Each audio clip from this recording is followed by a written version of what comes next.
जिस ATM card को तुम सिर्फ पैसे निकालने का जरिया समझते हो, वही कार्ड तुम्हारे मरने के बाद तुम्हारे परिवार की जिंदगी का आखिरी सहारा बन सकता है। लेकिन अफसोस की बात यह है कि इस देश में करोड़ों लोगों को इस बात की भनक तक नहीं होती, क्योंकि बैंक और सिस्टम इसे कभी भी जनता के सामने खुलकर नहीं बताते। सच्चाई ये है कि लगभग हर बैंक के डेबिट कार्ड के साथ पहले से ही एक एक्सीडेंटल बीमा जुड़ा होता है, जो 50,000 से लेकर 10 लाख तक का हो सकता है। और अगर कार्ड धारक की किसी दुर्घटना में मौत हो जाए तो वो रकम उसके परिवार को मिलनी चाहिए, कानूनन मिलनी चाहिए। लेकिन साजिश इतनी खामोश है कि लोगों को पता ही नहीं चलने दिया जाता कि उनके पास जो कार्ड है वो सिर्फ ट्रांजैक्शन का जरिया नहीं, एक जीवन बीमा की चाबी है। अगर कोई आदमी हादसे में मारा गया और उसके कार्ड से पिछले 3 महीनों में कोई एक भी ट्रांजैक्शन हुआ था, तो उसके घर वालों को बैंक से बीमा क्लेम मिल सकता है। जैसे स्टेट बैंक के रुपए गोल्ड कार्ड पर 2 लाख का बीमा मिलता है, सिग्नेचर कार्ड पर यह रकम 10 लाख तक पहुंच जाती है। HDFC और कोटक जैसे बैंकों के रुपए कार्ड भी 5 लाख तक का कवरेज देते हैं। मगर ये सब तब मिलेगा जब आपको इसकी जानकारी हो और आप समय पर दावा कर सको,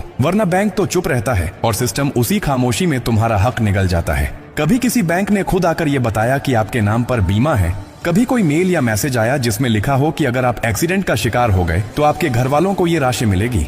नहीं आया, क्योंकि वो जानते हैं कि अगर आप जागरूक हुए तो उन्हें देना पड़ेगा और अगर आप चुप रहे तो बच जाएगा। इसलिए अब वक्त है खामोशी तोड़ने का। अगर आपके पास रुपए कार्ड है तो आज ही बैंक में जाकर पता कीजिए कि उसमें क्या बीमा है, कितनी रकम कवर होती है और क्या शर्तें हैं। अपने कार्ड से छोटे मोटे लेन देन करते रहिए ताकि बीमा एक्टिव रहे। और अगर आपके किसी परिचित की हाल ही में किसी हादसे में जान गई है तो उनके परिवार को ये जानकारी दीजिए ताकि वो बैंक से अपना अधिकार पा सकें। एक पोस्टमार्टम रिपोर्ट, मृत्यु प्रमाण पत्र, FIR और कार्ड की डिटेल्स के साथ वो बीमा क्लेम कर सकते हैं। ये उनका हक है, कोई एहसान नहीं।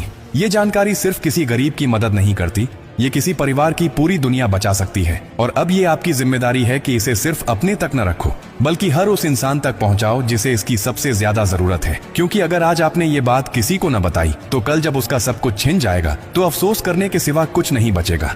अगर आपको ये जानकारी जरा भी काम की लगी हो तो इसे दिल से शेयर कीजिए, ताकि अगली बार जब कोई तुम्हारा हक छीनने आए तो तुम अकेले ना हो। तुम्हारे साथ तुम्हारा हौसला, तुम्हारा अधिकार और तुम्हारी आवाज हो।